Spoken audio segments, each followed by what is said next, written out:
Hello. तो चलिए हम लोग पढ़ रहे थे रेजोनेंस। तो रेजोनेंस में ही अगला अपना टर्म है कैसे हम कैनोनिकल स्ट्रक्चर की स्टेबिलिटी डिसाइड करेंगे। ठीक है, क्या पढ़ेंगे हम?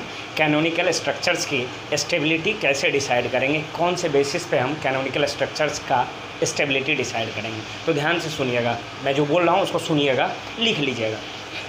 पहला हम देखेंगे नंबर ऑफ़ पाई बॉन्ड। क्या देखेंगे? Number of pi bond. जिसमें नंबर ऑफ़ पाई बॉन्ड ज़्यादा वो कैनोनिकल स्ट्रक्चर ज़्यादा स्टेबल। ठीक है, क्या बोले? जिसमें नंबर ऑफ़ पाई बॉन्ड ज़्यादा वो कैनोनिकल स्ट्रक्चर ज़्यादा स्टेबल।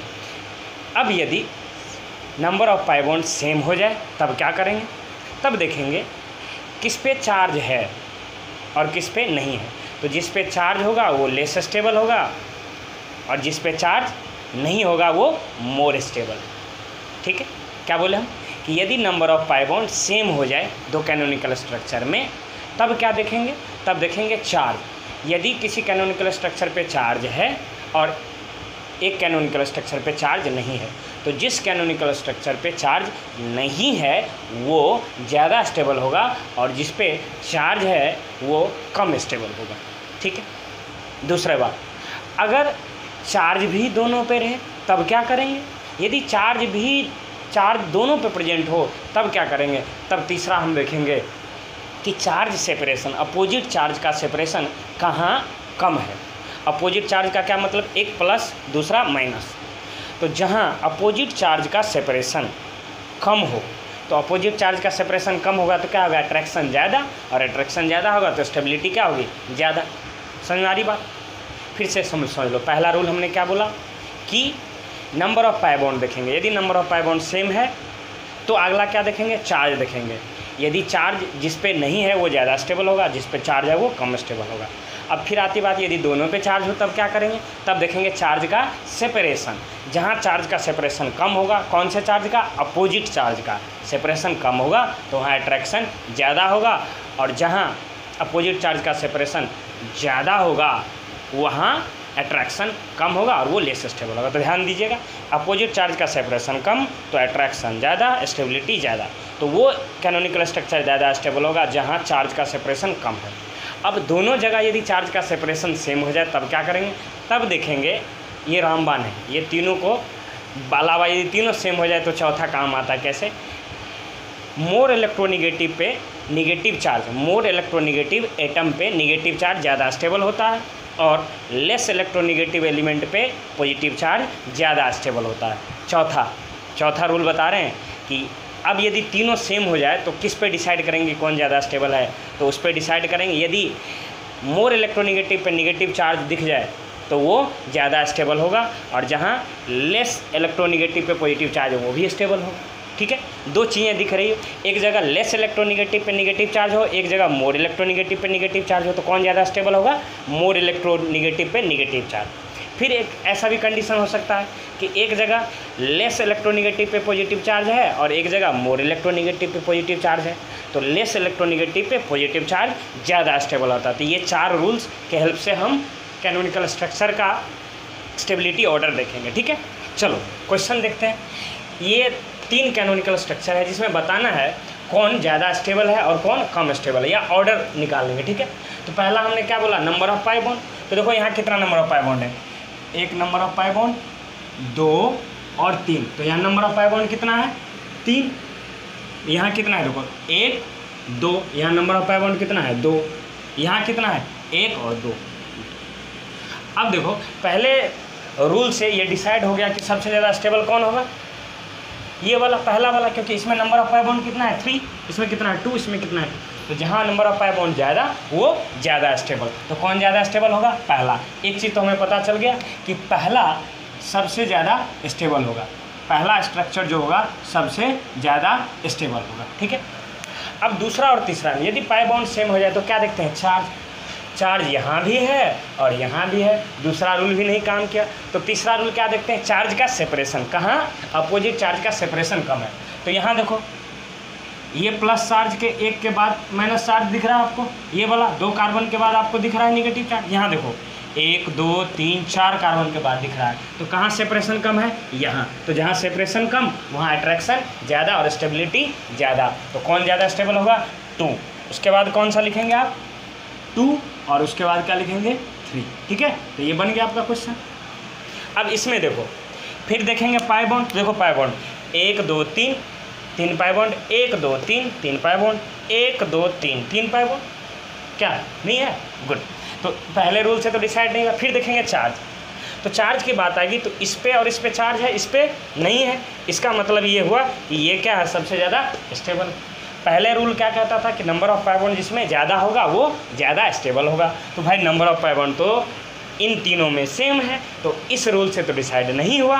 तो कौन सा रूल कहता है कि जिस पे चार्ज हो और जिस पे चार्ज नहीं हो, तो जिस पे चार्ज होगा वो लेस स्टेबल होगा और जिस पे चार्ज नहीं होगा वो मोर स्टेबल होगा। तो किस पे चार्ज नहीं है? इस पे। तो कौन सबसे ज़्यादा स्टेबल होगा? ये वाला। क्यों?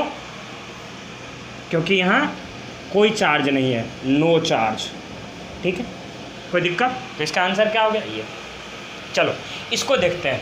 इसका यदि ऑर्डर ऑफ स्टेबिलिटी पूछा जाए, मान लो ये पहला है, ये दूसरा है, ये तीसरा है, ये चौथा है और ये पांचवा। ठीक है, अब देखो ध्यान से, पाई बॉन्ड गिनते हैं। 1 2 3 1 2 1 2 1 2 1 2 3। मतलब ये पता चल गया कि यहाँ पाई बॉन्ड और यहाँ पाई बॉन्ड सबसे ज़्यादा है। तो ये तो पता चल गया कि पहला और पाँचवा सबसे ज़्यादा स्टेबल होगा। पहला और पाँचवा सबसे ज़्यादा स्टेबल होगा। पहला और पाँचवा सबसे ज़्यादा। अब देखो, अब इन दोनों में पहले और पाँचवें पे यदि देखना है कि कौन ज़्यादा स्टेबल है, तो देखो, तो दूसरा रूल क्या कहता है? किस पे चार्ज है?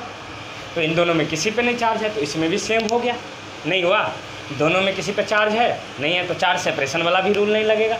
अब चौथा रूल क्या है कि लेस इलेक्ट्रोनिगेटिव पे पॉजिटिव चार्ज और मोर इलेक्ट्रोनिगेटिव पे पॉजिटिव चार्ज। तो ये भी रूल यहाँ नहीं लग रहा है। यानी ये जो है पहला पाँचवें के बराबर है। इनकी स्टेबिलिटी पहले और पाँचवें की बराबर है। पहले और पाँचवें की स्टेबिलिटी बराबर है। ठीक है, और ये पहला और पाँचवा इन सब से ज़्यादा स्टेबल होगा। क्यों? क्योंकि इसमें नंबर ऑफ पाई बॉन्ड क्या है? ज़्यादा है। ठीक, अब इस पे आते हैं। यहाँ नंबर ऑफ पाई बॉन्ड 2, यहाँ नंबर ऑफ पाई बॉन्ड 2, यहाँ नंबर ऑफ पाई बॉन्ड 2। इस पे भी चार्ज, इस पे भी चार्ज, इस पे भी चार्ज। अब देखें चार्ज का सेपरेशन। ठीक है, तो यहाँ देखिए चार्ज का सेपरेशन, यहाँ देखो चार्ज का सेपरेशन बहुत दूर, यहाँ चार्ज का सेपरेशन उसी तरीके से है। इसी तरीके से क्या है? चार्ज का सेपरेशन है। दूसरी बात कि ये चार्ज का सेपरेशन सेम है, तो सर आप ये देखिए कि लेस इलेक्ट्रोनिगेटिव पे पॉजिटिव चार्ज और मोर इलेक्ट्रोनिगेटिव पे नेगेटिव चार्ज। तो देखो नाइट्रोजन मोर इलेक्ट्रोनिगेटिव है, नेगेटिव चार्ज। इस मामले में भी क्या है? दोनों सेम है। तो दूसरे और चौथे की स्टेबिलिटी क्या होगी? सेम होगी। उसके बाद कौन होगा? दूसरा और चौथा। बोलो ठीक। और लास्ट में कौन आए? ये दूसरा और चौथा तो क्या होगा? सेम होगा। और तीसरा क्या होगा? सबसे लास्ट में होगा। फिर से समझो कैसे डिसाइड किए। पहले और पाँचवें में number of pi bond in तीनों के अपेक्षाकृत ज़्यादा था, तो हमने इसको ले लिया। उसके बाद सारे मामले इनमें अप्लाई होते ही नहीं, तो इसीलिए इस आधार पे हम नंबर ऑफ पाई बॉन्ड के आधार पे हम बोल दिए कि पहला और पाँचवा स्टेबिलिटी सेम होगा। दूसरे और चौथे को कैसे बोल दिए? Number of pi bond same था। अब हम क्या देखें? चार्ज भी दोनों पे प्रेजेंट है। फिर क्या देखें? चार्ज का सेपरेशन। तो चार्ज का सेपरेशन सबसे कम यहाँ और यहाँ दिखा, इसीलिए दूसरे और चौथे की स्टेबिलिटी क्या होगी? इसके बाद और बाद में सबसे लास्ट में कौन बचा? गरीब तीसरा। बोलो कोई दिक्कत, कोई तकलीफ नहीं? चलो इसको एनालिसिस करते हैं। करेक्ट स्टेबिलिटी ऑर्डर आपको देखना है। अब देखो नंबर ऑफ पाई बॉन्ड 1 2 1 1 और 1। तो इसका मतलब ये हुआ कि सबसे ज़्यादा स्टेबल कौन होगा? ये, क्योंकि नंबर ऑफ पाई बॉन्ड क्या है? यहाँ ज़्यादा है। यहाँ क्या है? नंबर ऑफ पाई बॉन्ड ज़्यादा। तो नंबर ऑफ पाई बॉन्ड ज़्यादा तो पहला सबसे ज़्यादा। ठीक सर। अब देखो दूसरा, तीसरा और चौथे में इस पे भी चार्ज, इस पे भी चार्ज और इस पे भी चार्ज। हाँ सर है। इस पे भी चार्ज है, इस पे भी चार्ज है, इस पे भी चार्ज। तब क्या देखेंगे? चार्ज का सेपरेशन। चार्ज का सेपरेशन सबसे कम कहाँ है? यहाँ तो ज़्यादा है, यहाँ भी ज़्यादा दिख रहा है, लेकिन यहाँ कम है। तो इसके बाद कौन होगा? ये, क्योंकि चार्ज का सेपरेशन कम तो अट्रैक्शन ज़्यादा, तो स्टेबिलिटी क्या होगी? ज़्यादा। तो इसके बाद कौन सा लिखोगे आप? तीसरा। कोई दिक्कत नहीं। अब देखो कौन बचा? दूसरा और चौथा। अब ध्यान से एक चीज़ देखना, यहाँ मोर इलेक्ट्रोनिगेटिव, नाइट्रोजन क्या है, नाइट्रोजन ऑक्सीजन फ्लोरीन सब ये सब क्या है, मोर इलेक्ट्रोनिगेटिव एलिमेंट है। तो यहाँ मोर इलेक्ट्रोनिगेटिव पे निगेटिव चार्ज, लेकिन यहाँ क्या है, मोर इलेक्ट्रोनिगेटिव पे पॉजिटिव चार्ज। तो आपको बताए थे 3 रूल यदि काम नहीं करे तो चौथा रूल क्या है कि मोर इलेक्ट्रोनिगेटिव पे निगेटिव चार्ज ज़्यादा स्टेबल होता है। तो मोर इलेक्ट्रोनिगेटिव पे निगेटिव चार्ज ज़्यादा स्टेबल होगा, यानी दूसरा क्या होगा, इसके बाद होगा, फिर क्या होगा, लास्ट में चौथा होगा। बोलो कोई दिक्कत नहीं। फिर से मैं समझा रहा हूँ 4 रूल कैनोनिकल स्ट्रक्चर से। पहला रूल है नंबर ऑफ पाई बॉन्ड जिसमें ज़्यादा वो ज़्यादा स्टेबल। दूसरा रूल है जिस पे चार्ज होगा वो कम स्टेबल, जिस पे चार्ज नहीं होगा वो ज़्यादा स्टेबल। फिर तीसरा रूल क्या है, चार्ज का सेपरेशन। चार्ज का सेपरेशन जहाँ कम वो ज़्यादा स्टेबल, क्योंकि अट्रैक्शन ज़्यादा होता है। ये तीनों रूल नहीं काम करे तो चौथा रूल क्या है, मोर इलेक्ट्रोनिगेटिव पे निगेटिव चार्ज ज़्यादा स्टेबल और लेस इलेक्ट्रोनिगेटिव पे पॉजिटिव चार्ज वो भी ज़्यादा स्टेबल। ठीक है, तो 2 चीज़ें दी हुई रही कि मोर इलेक्ट्रोनिगेटिव पे एक जगह निगेटिव चार्ज है, एक जगह लेस इलेक्ट्रोनिगेटिव पे निगेटिव चार्ज है। तो मोर इलेक्ट्रोनिगेटिव पे निगेटिव चार्ज ज़्यादा स्टेबल होता है। कोई दिक्कत नहीं। चलो आप इसको कॉपी कर लो, फिर और क्वेश्चन देखते हैं। चलिए अगला क्वेश्चन देखते हैं। अगला क्वेश्चन में कह रहा है कि इन तीनों में सबसे कम स्टेबल कौन है, लीस्ट स्टेबल पूछ रहा है। तो वही अपने पास 4 रूल है। सबसे पहले पाई बॉन्ड देखिए, फिर चार्ज देखिए, चार्ज का सेपरेशन देखिए, फिर देखिए लेस इलेक्ट्रोनिगेटिव पे पॉजिटिव चार्ज है तो वो ज़्यादा स्टेबल, या मोर इलेक्ट्रोनिगेटिव पे निगेटिव चार्ज है तो वो ज़्यादा स्टेबल। ध्यान से देखिएगा, यहाँ नंबर ऑफ पाई बॉन्ड 1, यहाँ नंबर ऑफ पाई बॉन्ड 1, यहाँ नंबर ऑफ पाई बॉन्ड 1, तो इस विपरीत इस व्यास नहीं। और फिर चार्ज पे देखिए, चार्ज इस पे नहीं है, इस पे है, इस पे है, तो ये ज़्यादा स्टेबल। लेकिन हमें क्या कह रहा है, लीस्ट स्टेबल। तो इन दोनों में देखो, इन दोनों में देखो क्या देखें, यहाँ चार्ज देखो, कार्बन पे निगेटिव चार्ज, ऑक्सीजन पे पॉजिटिव चार्ज। ठीक है, कार्बन पे निगेटिव चार्ज, यहाँ भी कार्बन पे निगेटिव चार्ज, तो ये चीज़ तो कॉमन हो गई। अब आगे बात करते हैं, नाइट्रोजन पे बात करते हैं। तो यहाँ क्या है, नाइट्रोजन पे पॉजिटिव चार्ज, नाइट्रोजन पे क्या है, पॉजिटिव चार्ज। यहाँ क्या है, ऑक्सीजन पे पॉजिटिव चार्ज। तो नाइट्रोजन के अपेक्षाकृत ऑक्सीजन क्या है, ज़्यादा इलेक्ट्रोनिगेटिव है। यदि इलेक्ट्रोनिगेटिविटी की आप बात करेंगे तो इलेक्ट्रोनिगेटिविटी जो है ऑक्सीजन का ज़्यादा है नाइट्रोजन से। ठीक है, तो ऑक्सीजन पे निगेटिव चार्ज अच्छा लगता नहीं, इन दोनों को अपेक्षाकृत देखें तो ये मोर इलेक्ट्रोनिगेटिव है और मोर इलेक्ट्रोनिगेटिव पे निगेटिव चार्ज अच्छा लगता है नहीं। जैसे किसी को रेड शर्ट अच्छा लगता है, किसी पे वाइट शर्ट अच्छा लगता है, तो भाई साहब पे निगेटिव चार्ज अच्छा लगता है। लेकिन यहाँ क्या देखो, पॉजिटिव चार्ज दिख रहा है, यहाँ क्या दिख रहा है, पॉजिटिव चार्ज। तो इसका मतलब ये क्या है, लेस स्टेबल। ये क्या है, लेस स्टेबल। और ये इन दोनों में बात करें तो ये मोर स्टेबल है और ये लेस स्टेबल है। क्यों, क्योंकि नाइट्रोजन ऑक्सीजन में देखें तो नाइट्रोजन लेस स्टेबल है, तो लेस इलेक्ट्रोनिगेटिव है, तो लेस इलेक्ट्रोनिगेटिव पे पॉजिटिव चार्ज स्टेबल होता है। और यहाँ क्या देखो, मोर इलेक्ट्रोनिगेटिव पे निगेटिव चार्ज स्टेबल होता है, तो ये मोर इलेक्ट्रोनिगेटिव पे पॉजिटिव चार्ज दे दिया, इसीलिए ये लिस्ट स्टेबल है। ठीक है, अब देखो ये क्या कह रहा है, फिनॉल है। जब OH ग्रुप रहे ना बेंजीन ग्रुप से अटैच, तो इसको कहते हैं फिनॉल। क्या बोलते हैं, जब बेंजीन ग्रुप से OH ऐड रहे तो इसको कहते हैं फिनॉल। इस स्ट्रक्चर को क्या कहते हैं, फिनॉल। कह रहा है कहाँ पाई इलेक्ट्रॉन डेंसिटी मैक्सिमम है, ऑर्थो, मेटा, ऑर्थो, पारा, मेटा एंड पारा। अब ये समझाते हैं हम आपको कि कैसे ऑर्थो, मेटा, पारा, आपको पता होगा फिर भी देख लो एक बार। जैसे यहाँ से कोई ग्रुप अटैच हो, क्या बोल रहे हैं, यहाँ से कोई ग्रुप अटैच हो, कहाँ से, यहाँ से, इस बेंजीन रिंग से यहाँ ग्रुप अटैच हो, या ऐसे समझ लो आप कि सर यहाँ कह देंगे कहीं और ऐड कर दीजिए ग्रुप। मान लो यहाँ से कोई ग्रुप अटैच हो, तो कैसे ऑर्थो, मेटा और पारा समझते हैं। जहाँ ग्रुप जुड़ा हुआ है उसके जस्ट बगल में ऑर्थो पोजीशन होता है। जहाँ ग्रुप जुड़ा हुआ है उसके जस्ट बगल में क्या होता है, ऑर्थो पोजीशन। तो इसको क्या कहेंगे, ऑर्थो पोजीशन। इस ग्रुप के जस्ट बगल में है तो यहाँ भी क्या होगा, ऑर्थो पोजीशन। ठीक, इसके बाद जो होता है मेटा पोजीशन होता है। ऑर्थो के बगल में कौन सा पोजीशन होता है, मेटा पोजीशन। और मेटा इसके अपोजिट में, इस ग्रुप के अपोजिट साइड में, देखो ध्यान से सुनना, ग्रुप के जस्ट बगल में ऑर्थो पोजीशन होता है दोनों तरफ। ऑर्थो के बगल में क्या होता है, मेटा, ऑर्थो के बगल में क्या, मेटा। और इस ग्रुप के जस्ट अपोजिट साइड में क्या होता है, पारा पोजीशन। क्या होता है, पारा पोजीशन। फिर यहाँ बताओ, ग्रुप के अगल बगल में, क्या बोले, ग्रुप के अगल बगल में, देखो ग्रुप के बगल में ये, ग्रुप के बगल में ये, तो ग्रुप के बगल में ये, ग्रुप के बगल में ये, तो ये क्या हो जाएगा, ऑर्थो पोजीशन। ये भी क्या हो जाएगा बाबू, ऑर्थो पोजीशन। फिर क्या बोले, ऑर्थो के बगल में क्या होता है, मेटा, तो ये लो मेटा। ऑर्थो के बगल में क्या होगा, मेटा, तो मेटा। और इसके जस्ट अपोजिट ये है, तो यहाँ क्या हो जाएगा, पारा। ठीक है, कोई दिक्कत।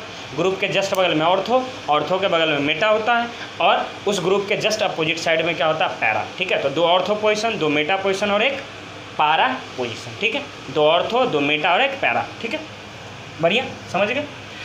अब देखो पाई इलेक्ट्रॉन डेंसिटी कहाँ मैक्सिमम है। अब देखो जहाँ निगेटिव चार्ज होगा वहाँ क्या होता है, इलेक्ट्रॉन ज़्यादा है। निगेटिव चार्ज क्यों होता है, क्योंकि कोई स्पीशीज इलेक्ट्रॉन लेता है। तो जहाँ जहाँ निगेटिव चार्ज आपको दिखे वहाँ बोलेंगे हम इलेक्ट्रॉन डेंसिटी ज़्यादा है। ठीक है, तो हम रिजोनेंस करवा के देखेंगे कि कहाँ निगेटिव चार्ज आ रहा है। ठीक है, तो देखो ये फिनॉल को ऐसे भी दिखाते हैं। ये सॉल्यूशन 6 है ना, 6ठे नंबर का हम सॉल्यूशन बना रहे हैं, ध्यान से देखिएगा।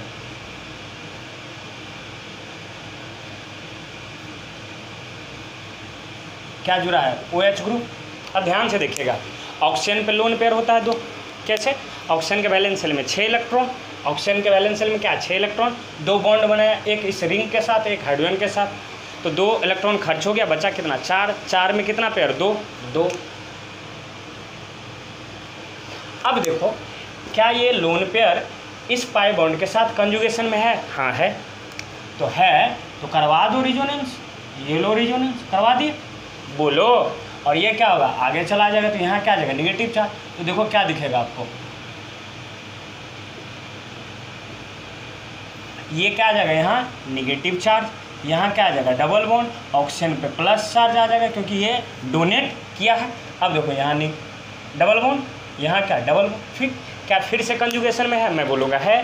कैसे, ये पाई बॉन्ड, ये निगेटिव चार्ज इस पाई बॉन्ड के साथ कंजुगेशन में है। और निगेटिव चार्ज क्या होता है, इलेक्ट्रॉन देता है क्योंकि वहाँ इलेक्ट्रॉन डेंसिटी ज़्यादा होता है। तो देखो ये यहाँ आ जाएगा और ये भाई साहब यहाँ पहुँच जाएंगे। तो देखो स्ट्रक्चर क्या दिखेगा आपको, इस तरह का स्ट्रक्चर दिखेगा आपको। ध्यान देना, यहाँ निगेटिव चार्ज आया, यहाँ डबल बॉन्ड आया, यहाँ डबल बॉन्ड ऑलरेडी है ही। ठीक है, और यहाँ क्या होगा, डबल बॉन्ड। अब फिर से देखो क्या कंजुगेशन में है, हमें तो दिख रहा है, आप देख लो। ये पाई बॉन्ड इस निगेटिव चार्ज के साथ है क्या, कंजुगेशन में। तो देखो इसको आप यहाँ ले आओ और ये यहाँ आ जाएगा। तो देखो क्या दिखेगा आपको, ये लो दिखा दो आप, यहाँ डबल बॉन्ड आएगा, यहाँ पहले से है, यहाँ क्या आएगा, निगेटिव चार्ज, यहाँ डबल बॉन्ड O+H। बोलो फिर से होगा रिजोनेंस, मैं तो कहूँगा है। ये निगेटिव चार्ज इसके साथ क्या है, इस पाई बॉन्ड के साथ क्या है, कंजुगेशन में। तो करवा दो यहाँ भी रिजोनेंस। ये देखो ये यहाँ आएगा, तो देखो क्या दिखेगा आपको, ध्यान से दिखना। ठीक, यहाँ डबल बॉन्ड दिखेगा, यहाँ पहले से था डबल बॉन्ड। यहाँ क्या आएगा, ये यहाँ जाएगा, ये डबल बॉन्ड हटेगा, तो यहाँ क्या है, निगेटिव चार्ज और पहले से पॉजिटिव है, तो पॉजिटिव और निगेटिव मिलकर न्यूट्रल बना देगा। तो ध्यान से देखना, ये क्या हो जाएगा, OH हो जाए। बोलो कोई दिक्कत। अब देखो कहाँ कहाँ निगेटिव चार्ज आया है। एक यहाँ आया है निगेटिव चार्ज आया है, एक यहाँ आया है निगेटिव चार्ज, और एक यहाँ है निगेटिव चार्ज। देखो ये पोजीशन कौन सा है, जहाँ ग्रुप अटैच हो उसके बगल में क्या होता है, ऑर्थो पोजीशन। तो ये कौन सा पोजीशन है, ऑर्थो पोजीशन। अच्छा, ग्रुप के जस्ट अपोजिट साइड में कौन होता है, पैरा पोजीशन। तो ये क्या हो गया, पैरा पोजीशन। ठीक, अब देखो ये कौन सा पोजीशन है, इस ग्रुप के बगल में ये भी क्या है, ऑर्थो पोजीशन। Ortho position. तो कहाँ कहाँ आपको निगेटिव चार्ज दिखा, कहाँ कहाँ इलेक्ट्रॉन डेंसिटी मैक्सिमम दिखा, कहाँ कहाँ निगेटिव चार्ज जनरेट हुआ। तो ऑर्थो पोजीशन और पैरा पोजीशन पे कहाँ कहाँ, ऑर्थो पोजीशन और पैरा पोजीशन पे। तो जहाँ निगेटिव चार्ज दिखे वहाँ इलेक्ट्रॉन डेंसिटी ज़्यादा। तो आप क्या बोलोगे, कहाँ इलेक्ट्रॉन डेंसिटी ज़्यादा है, ऑर्थो पे और पैरा पे। तो क्या आंसर होगा बाबू, देखो ऑर्थो और पैरा, यानी ये आंसर होगा। कोई दिक्कत, कोई तकलीफ नहीं। आप देखते रहिए हमारे साथ, बने रहिए आप। कोई डाउट हो तो आप कमेंट में बताएं। Okay then, stay tuned.